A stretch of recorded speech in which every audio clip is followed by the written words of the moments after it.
Սերբիան 1 տարի է ցնցումների մեջ է։ Հազարավոր մարդիկ դուրս են եկել փողոց մարտահրավեր նետելով նախագահ Ալեքսանդր Վուչիչի կառավարությանը։ Ամեն ինչ սկսվեց 2024-ին, երբ փլուզվեց Նովի Սադ քաղաքի նոր վերանորոգված երկաթուղային կայարանը։ 16 մարդ զոհվեց։ Մարդիկ մեղադրում են իշխանություններին կոռուպցիայի եւ անփութության մեջ։ Levi, desni, kako god.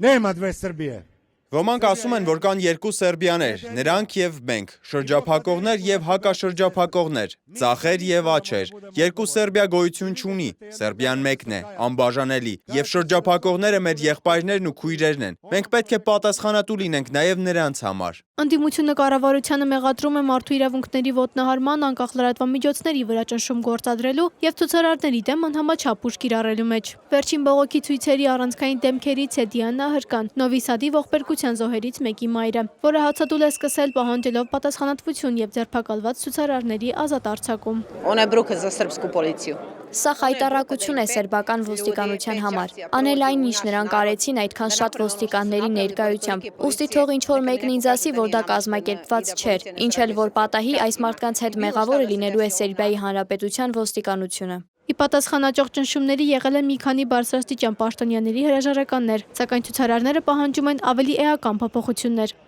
Անի Հովհաննիսյան, Reopen Media։